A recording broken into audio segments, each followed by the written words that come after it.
લોકશાહીનો મહાપર્વ ઉજવાઈ રહ્યો હોય ત્યારે ગુજરાતીઓ પાછળ કેવી રીતે રહે, સેલિબ્રિટીઝ શું કહી રહ્યા છે આ લોકશાહીના પર્વને લઈને, આ ચૂંટણીઓને લઈને અને મહત્વપૂર્ણ રીતે મતદાનને લઈને. આપણી સાથે છે music director, music composer Parth Bharat Thakkar.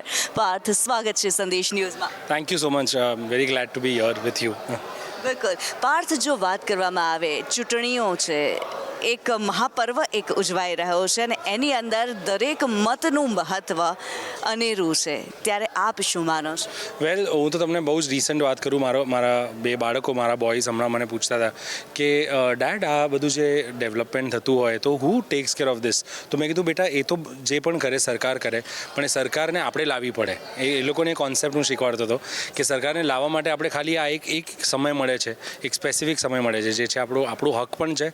અને આપણે જઈને મત આપવો એ બહુ જ ઇમ્પોર્ટન્ટ છે. બિકોઝ આપણે જે જીવનમાં સપના જોઈએ છે આપણા પોતાના દેશ માટે, એ પૂરા કરવા માટેનો આ એક સરસ પર્વ છે. એક એટલો સુંદર પર્વ છે જે આપણને 5 વર્ષે એકવાર મળતો હોય. તો this is the time when we vote.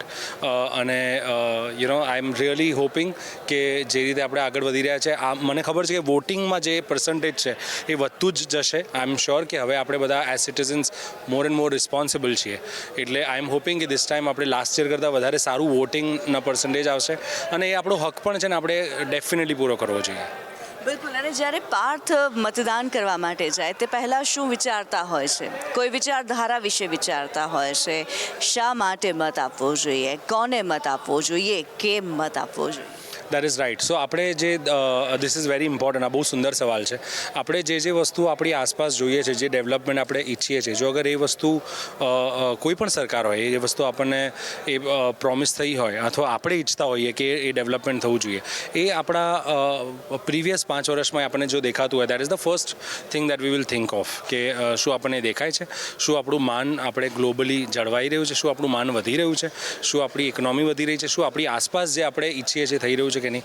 That's the basic thing that as a citizen હું વિચારીશ.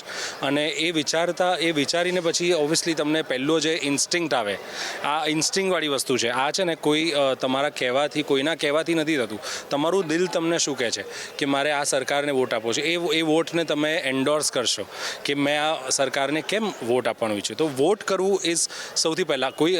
ઘણા બધા લોકો એવું વિચારે છે કે યાર આવી જ જશે ને, આપણે ઘરે બેઠા છીએ, વાય ટુ ગિવ એમ. આ 18+ એક સ્પેસિફિક રીઝનથી 18+ એજ ગ્રુપ છે જેને વોટિંગનું આ એક રિસ્પોન્સિબિલિટી આપવામાં આવી છે. તો આઈ થિંક આપણે ઘરે બેસીને આળસ ના કરવી જોઈએ. આ એક માત્ર એવો મોકો છે જેનો ફૂલ પ્રોપર લાભ લેવો જોઈએ. અને એના પછી જો તમે જે વિચારેલા સપનાઓ અથવા તમારી આસપાસનું તમારું જે દેશ ને તમારું સરાઉન્ડિંગ છે એ ડેવલપ થશે, તો એનો આનંદ પર્સનલ હશે. એનો તમને વધારે આનંદ થશે કે ચલો મેં બહુ કરેક્ટ ડિસિઝન લીધું કે જેનું મને આ 5 વર્ષમાં એનું ફળ મળ્યું. તો I feel we should take the best opportunity now is the time. 7મી મે કે જ્યારે આપણે વોટિંગ ડેફિનેટલી કરવું જોઈએ.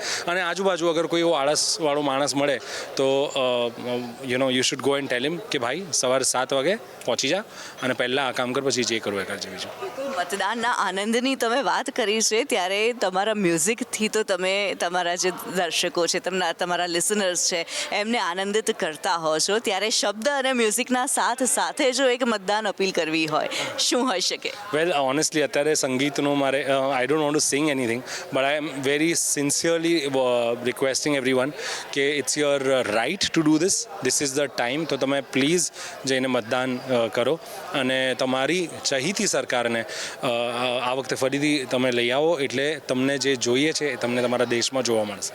Thank you so much. Thank you so much Parth, અમારી સાથે વાત કરવા માટે. Thank you so much. Thank you.